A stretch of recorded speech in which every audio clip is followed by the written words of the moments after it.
राम राम, अस्सलाम वालेकुम, सत श्री अकाल बच्चों।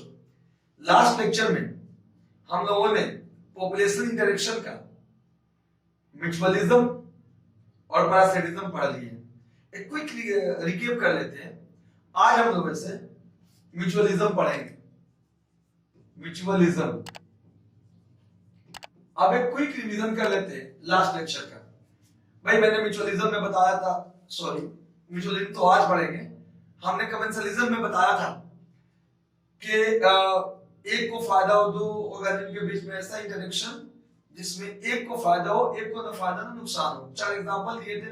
एपिफाइट मैंगो ट्रीज का दिया था, इग्रेट बगुला और केटल्स का दिया था, सी एनेमोन एंड क्लाउन फिश का दिया था, व्हेल एंड ब्रैंकल्स का दिया था। एक्चुअली ब्रैंकल्स एक लास्ट वीडियो थी, टाइम नहीं मिला था। तो ब्रैंकल एक क्रुस्टेशियन है जो फूड के लिए भी और प्रोटेक्शन के लिए भी व्हेल के साथ रहता है। व्हेल को कोई फायदा नहीं होता, इसको ब्रैंकल को फायदा हो जाती है। इसके बाद मैंने पैरासिटिज्म बताया था कि एक को फायदा एक को नुकसान है। कई एग्जांपल देते हैं, Cuscuta hedge plant, brood parasitism, कौवा और कोयल वाला। बच्चों आज हमारा मेन टॉपिक, आज हम पढ़ेंगे जो topic, that is mutualism. What is mutualism? देखो, दो ऑर्गेनिज्म के बीच में ऐसा रिलेशन जिसमें दोनों को एक दूसरे से फायदा हो, सच काइंड ऑफ, अच्छा सिंपल लिविंग को म्यूचुअलिज्म नहीं कहते, फंक्शनली दोनों को फायदा हो, that is called mutualism. Suppose कोई ऑर्गेनिज्म ए है, कोई ऑर्गेनिज्म बी है, इसको भी फायदा है, इसको भी फायदा है, दोनों को एक दूसरे से बेनिफिट है, get benefited. Such kind of interaction is called mutualism. Got it? And the interaction between two species,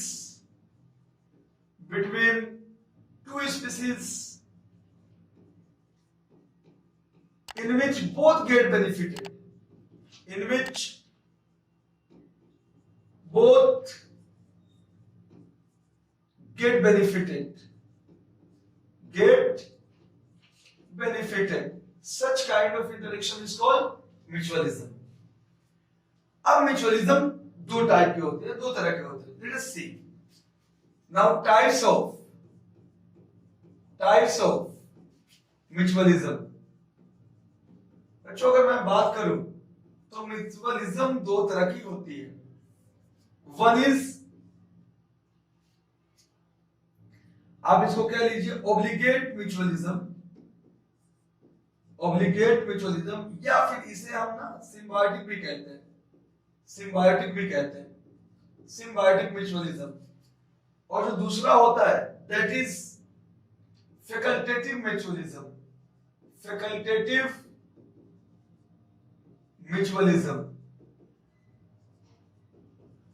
बच्चे ये एक ऐसा म्यूचुअलिज्म है ऑब्लिगेट जिसमें दो ऑर्गेनिज्म के बीच में ऐसा रिलेशन जिसमें दोनों एक दूसरे के बिना नहीं जी सकते। They cannot survive without each other. Such kind of mutualistic relation. नहीं जी सकते, separately नहीं जी सकते।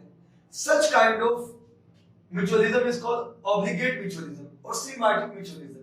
It is, you can say, permanent interaction. Permanent mutualism यानी cannot survive without each other,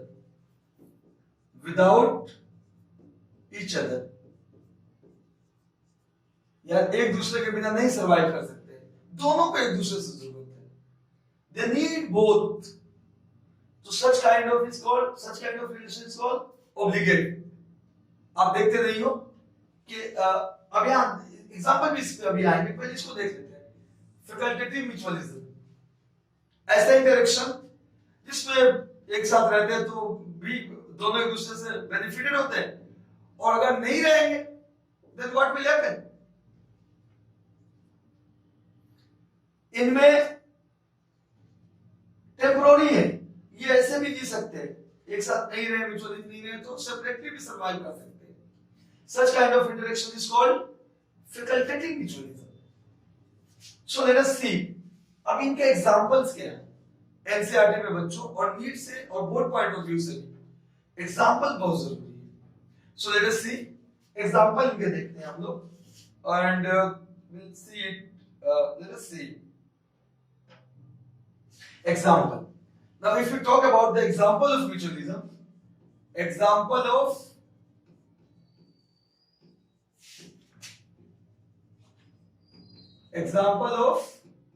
mutualism. Now, first example याद रहे, नीट और board point of view से example बहुत इंपॉर्टेंट है बच्चों। पहला एग्जांपल है, और पहले हम लोग एग्जांपल पढ़ते हैं किसके एग्जांपल, ऑब्लिगेट म्यूचुअलिज्म का, ऑब्लिगेट म्यूचुअलिज्म का। So what is obligate mutualism, ये बता चुका हूं। एन एग्जांपल फर्स्ट इसका है लाइकेन। आप जानते हो कि इसमें अलगी और फंजाई, इन दोनों के म्यूचुअलिस्टिक रिलेशन को हम लाइकेन नाम दे देते हैं। इस कदर एक है, can not be separated, that's why एक सिंगल नेम दे दिया जाता है इनको, या लैला मजनू। जब भी कोई लैला कहता है मजनू कहता ही कहता है। एग्जांपल है, out of the box example है। ऐसे ही अलगी फंजाई को हम लाइकेन ही कहते हैं, can not survive without each other. Algae fungi को क्या देती है बच्चों, अलगी फंजाई को फूड देती है फोटोसिंथेसिस करके, और फंजाई अलगी को क्या देती है, shelter, mineral nutrition, mineral nutrition. This is the first example of obligate mutualism. कैसे म्यूचुअलिज्म, एनसीईआरटी ने ऑब्लिगेट और फैकल्टेटिव को अलग अलग नहीं किया है, सेपरेट नहीं किया है, तो आप इसको म्यूचुअलिज्म का एग्जांपल ले सकते हैं फर्स्ट। नाउ दूसरी हम बात करते हैं, दूसरे एग्जांपल की बात करते हैं, सेकंड बच्चे, राइजोबियम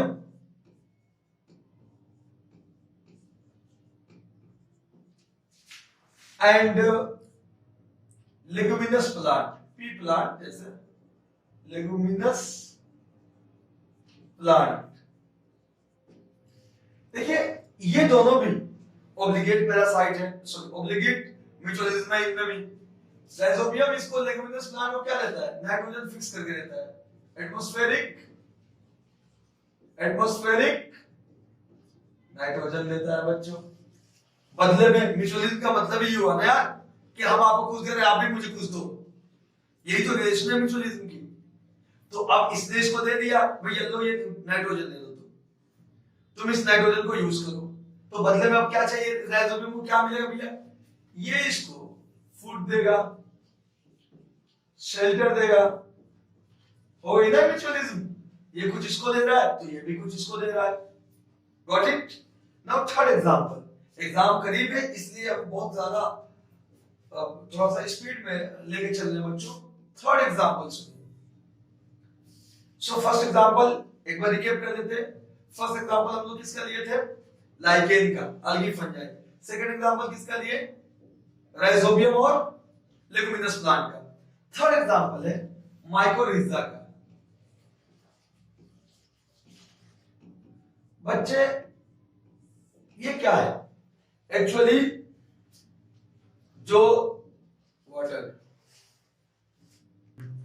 बात कर रहे थे माइक्रोरिजा की, एक्चुअली ये भी एक तरह का म्यूचुअल रिलेशन है, इंटरेक्शन है।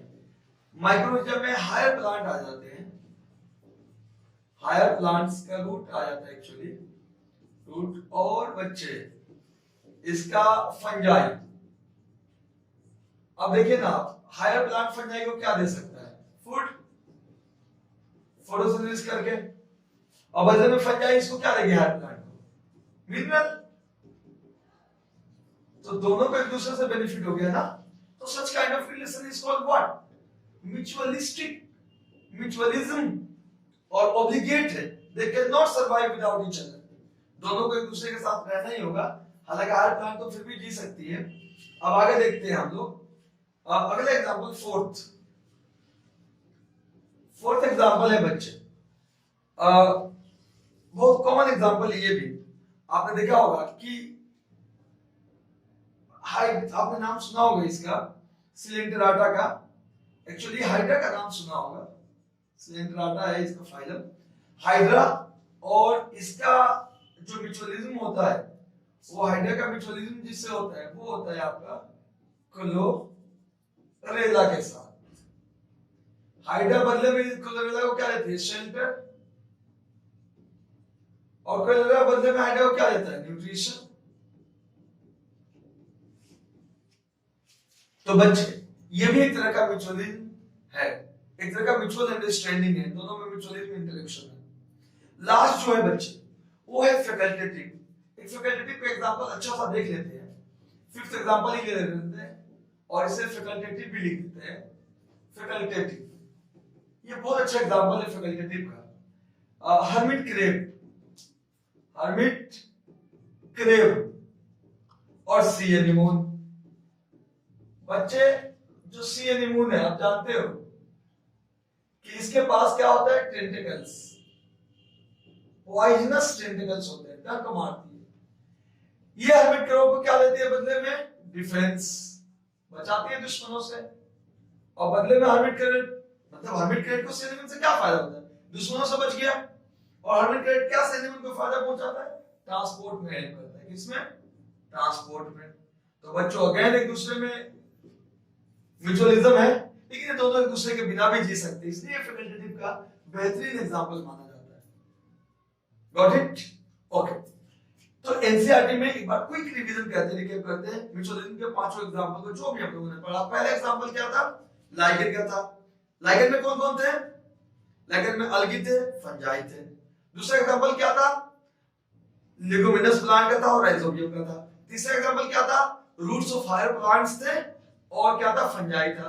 चौथा एग्जांपल क्या था? हाइड्रा था और साथ साथ क्या था हाइड्रा के? वो क्लोरेला था। और पांचवा एग्जांपल जो अपना था फैकल्टेटिव का था, कौन कौन? हर्मिट क्रेब और सी एनीमोन। क्लियर? ओके।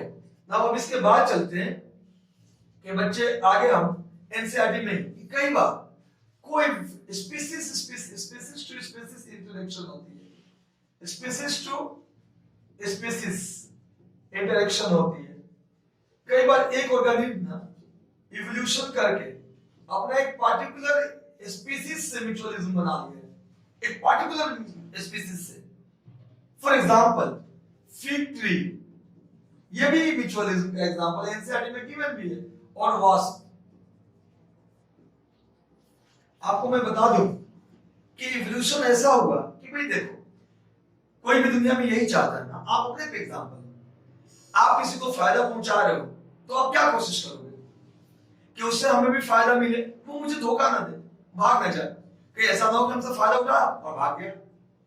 होता है ना ऐसा होता है कि आपसे फायदा उठाया, कमिटमेंट किया, आपको नहीं पहुंचाया फायदा, उसमें तो म्यूचुअलिज्म नहीं हुई ना, फिर तो धोखा हो गया। एग्जैक्टली यहाँ पे क्या होता है? फिग ट्री को ये डर रहता है कि भाई भौरा कोई आएगा, समझ रहे हो ना, गाना भी सुनोगे ना कि भौरा आके फूल का रस चूस के भाग गया, ऐसे शायरी भी होती है इस पे। तो फिग ट्री तो चाहेगा ना भाई कि कोई भी इंसेक्ट आए हमारा नेक्टर ले, शौक से ले भाई, तुम मेरा नेक्टर खाओ, मुझे सब कुछ मेरा नेक्टर लो, मुझ पे अपना एक लेस करो। इवन तुम्हारा जो बेबी होगा, जो वास्ट के बेबी होते हैं वो भी इसके फिग ट्री के फ्रूट्स पे खाते हैं, उसी पे फीड करते हैं, सब कुछ करो, बट आप मेरे यहाँ रहो। इसका फायदा ये किसी किस्म की धोखा डिसीट से बच जाएगा। ऑब्वियस सी बात है, वास्ट फिग ट्री को क्या करवा देगा? पॉलिनेशन। और ये धोखा नहीं देगा, क्यों? क्योंकि सब कुछ प्रोवाइड कर रही है फिग ट्री इसको, फूड, इसकी बेबी भी यहां से फीड कर रही है, सब कुछ। तो ये ना ऑर्गेनिज्म अपने अंदर डेवलप कर ली है कि किसी डिसीज से बचे। कोई नेक्टर थीफ हो या कोई चोर भी तो हो सकता है कि आ जाए ये सोचे कि ये तो फिग ट्री तो क्या, भाई आ जा मेरा चूस ले नेक्टर को, ये लो भाई, बदले में मेरा पॉलिनेशन हो जाएगा। अगला आया, नेक्टर चूसा, बिना पॉलिनेशन कराए निकल गया, धोखा हो जाएगा ना। तो इवोल्यूशन या रिवोल्यूशन होता है। आप सोचो ना कि आप क्यों, ये दुनिया क्यों बदल देगी? ऑर्गेनिज्म की नेचर में है ये, इसलिए तो लोग प्रोटेक्शन लेके चलते हैं। अब ये प्रोटेक्शन लिया क्या? भाई तुम मेरे यहाँ पूरी तरह से रहो, मैं तुम्हें सब कुछ दूंगी, बदले में तुम मुझे पॉलिनेशन कराओगे, मुझे डिसीज नहीं मिलना चाहिए। और इसके रहने से कोई और ऑर्गेनिज्म, कोई नेक्टर थीफ आता भी नहीं है फिग ट्री पे। ये भी एक तरह का म्यूचुअलिज्म है। Got it? एनसीईआरटी का लास्ट एग्जांपल है बच्चे ऑर्किड्स का, ऑर्किड्स का। और ये एग्जांपल बेहतर होगा कि म्यूचुअलिज्म नहीं, फॉल्स म्यूचुअलिज्म को सेक्सुअल डिसीट भी कहते हैं इसे, सेक्सुअल डिसीट या फॉल्स म्यूचुअलिज्म कह दो इसको। हालांकि ये टर्म एप्रोप्रिएट एनसीईआरटी ने यूज नहीं किया है। ऑर्किड्स क्या होता है? ये हनी भी ऑर्किड होती है और हनी भी होता है। ऑर्किड क्या करती है एक्चुअली कि अपने एक पेटल्स को फीमेल हनी बी की तरह बना देती है, फीमेल हनी बी की तरह बना देती है। इवोल्यूशन से चेंज कर लिया इसने शेप, अपने पेटल के शेप को ना फीमेल हनी बी की तरह बना लेती है। अब हनी बी, इस बेचारे को धोखा हुआ ना, ये सोचती है कि मेरी हनी फीमेल है, जाती है जाके बैठ गई पॉलिनेशन के चक्कर में, पॉलिनेशन की नीड में। पॉलिनेशन तो हुई नहीं बेचारी का, क्योंकि वो हनी बी फीमेल थी ही नहीं, वो तो पेटल्स था, ऑर्किड का पेटल था। पर जब हनी बी गई ऑर्किड पे तो इसका तो पॉलिनेशन हो गया ना, फायदा हो गया इसको।